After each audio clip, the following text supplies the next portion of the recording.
Et bonjour à tous, bienvenue dans ce nouvel épisode où on va continuer le développement de notre application avec Laravel et Vue.js. Donc l'idée ici, lorsque je clique sur liste des tâches, on a défini des tâches en dur dans notre HTML. On va essayer d'aller les récupérer depuis la base de données en utilisant Vue.js, et pour pouvoir faire nos requêtes, on utilisera bien sûr Axios.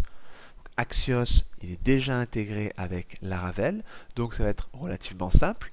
Donc dans Resources JS Bootstrap.js, vous pouvez voir ici que on a un require de Axios qui est intégré dans le DOM général. Donc ce qu'on va faire maintenant,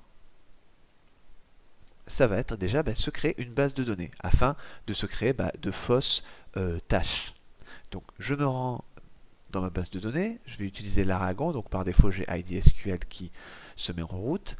Je vais créer une base de données que je vais appeler LaraView.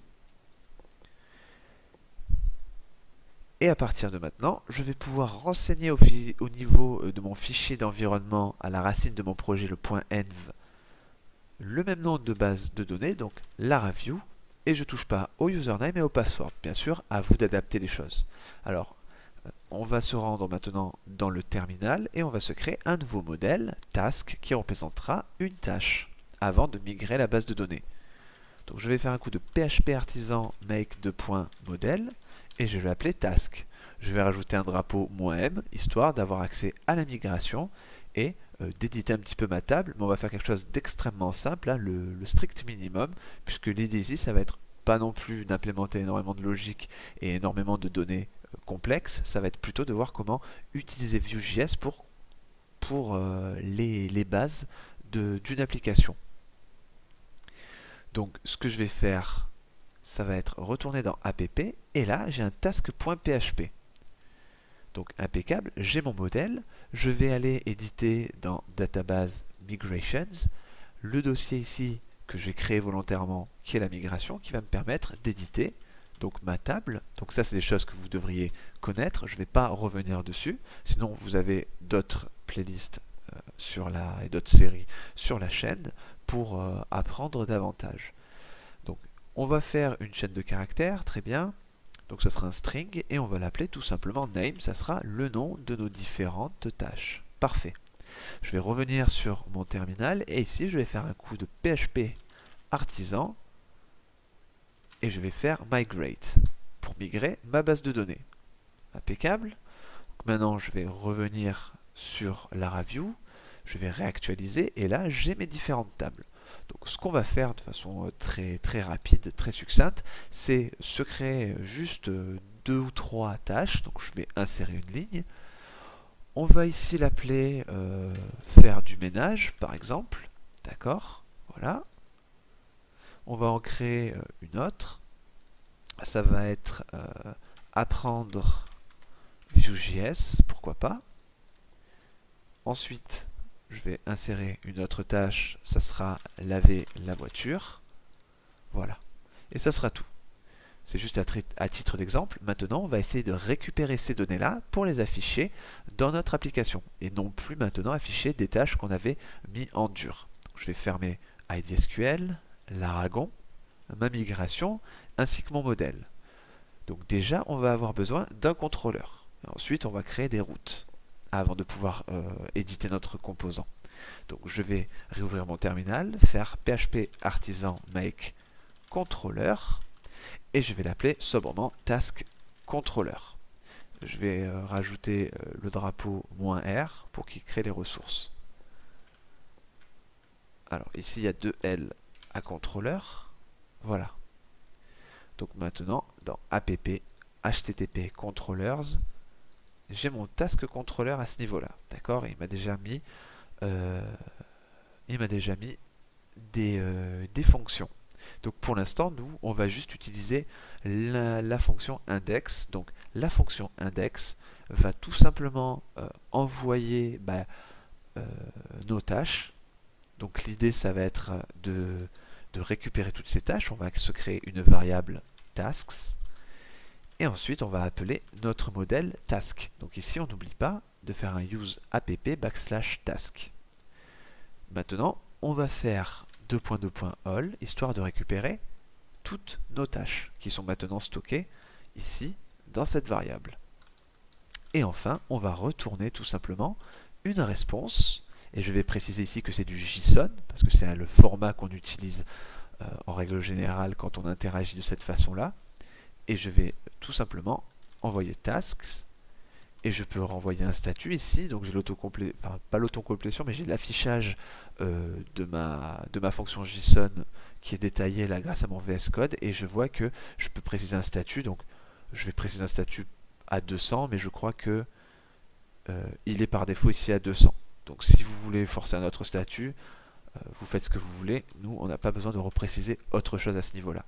Donc cette fonction index va aller chercher en base de données les différentes tâches et va les renvoyer sous format JSON, de façon à ce qu'on puisse les traiter tout à l'heure dans notre Vue.js, dans notre composant Vue.js. Donc attention, là, on n'a pas de route pour matcher cette fonction. Donc ce qu'on va faire de suite, c'est aller dans le dossier routes, et dans le fichier web.php, et on va se créer rapidement une route en get, puisque c'est comme ça qu'on l'appellera avec Axios. Ça sera /tasks list, voilà.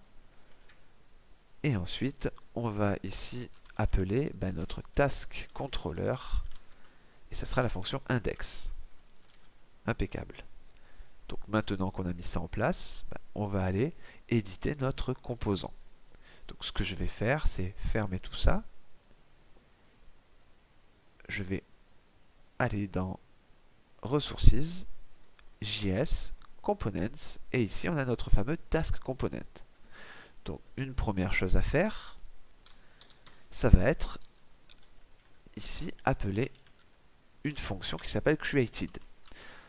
La fonction created, et ça on peut le voir facilement si vous documentez sur internet, c'est en règle générale ce qui est appelé lorsqu'on va faire des appels au niveau du server-side, c'est-à-dire des appels back-end au niveau de la base de données par exemple. Donc c'est quelque chose qu'on va utiliser.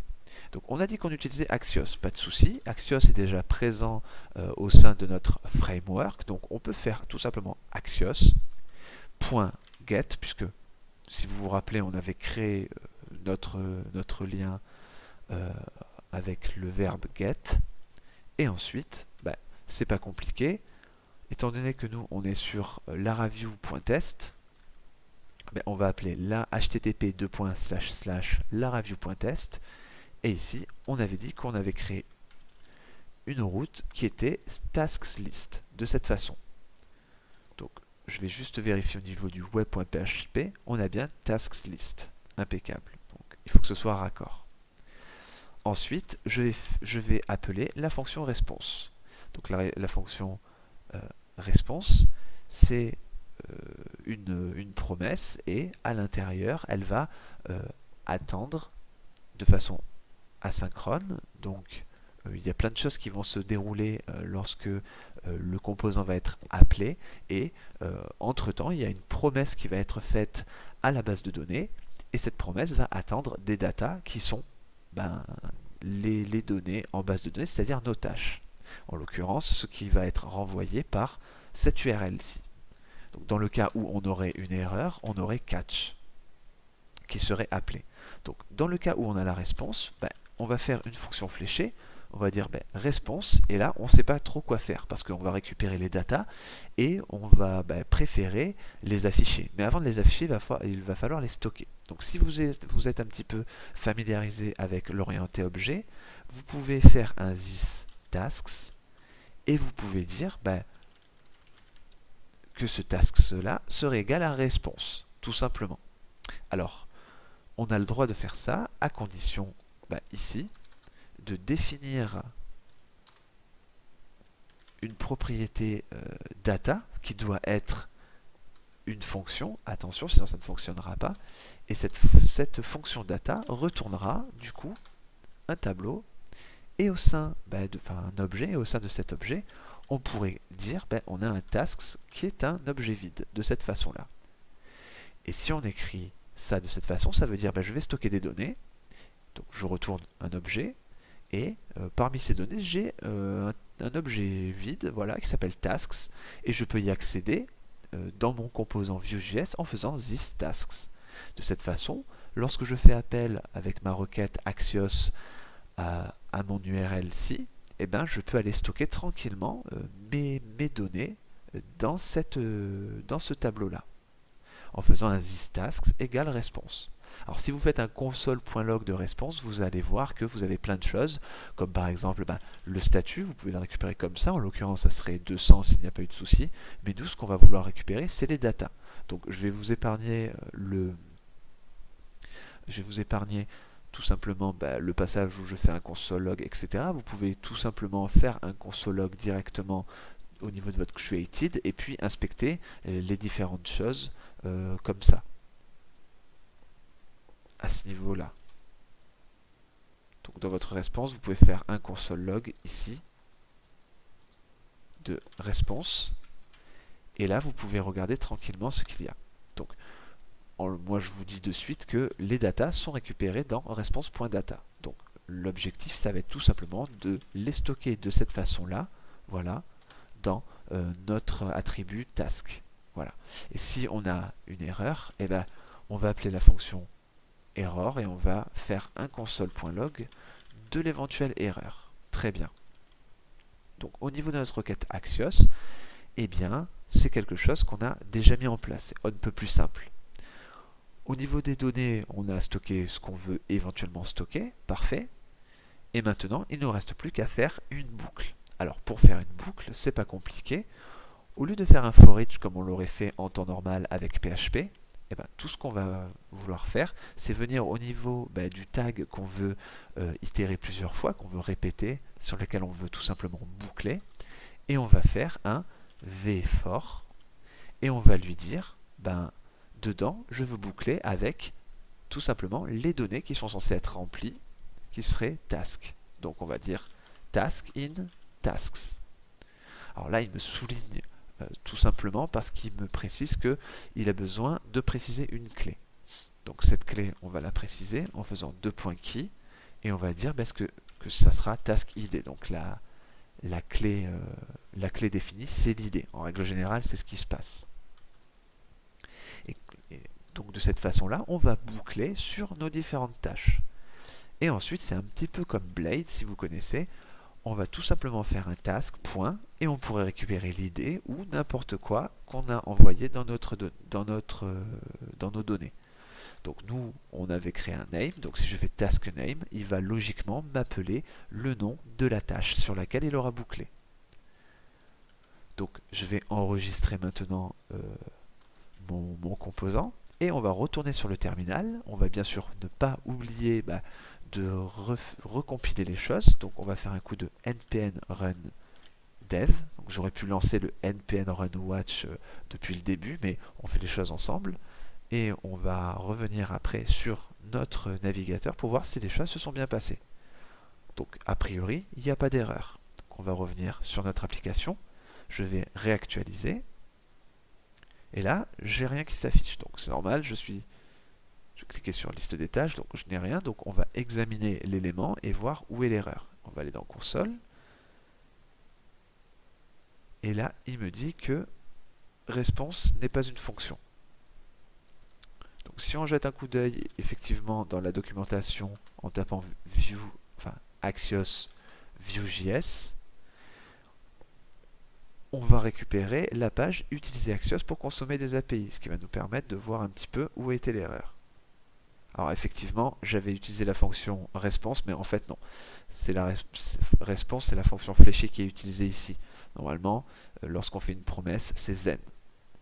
Donc on va revenir corriger cette erreur. Effectivement, ici, c'est la fonction zen. Maintenant, on va enregistrer. Et on va venir recompiler le tout. Je vais venir sur mon application, réactualiser, et là, vous voyez que on a récupéré les tâches, d'accord, qui proviennent directement de notre base de données. Donc accueil affiche bienvenue sans souci, et liste des tâches affiche maintenant les différentes tâches qu'on avait créées au début de cette vidéo.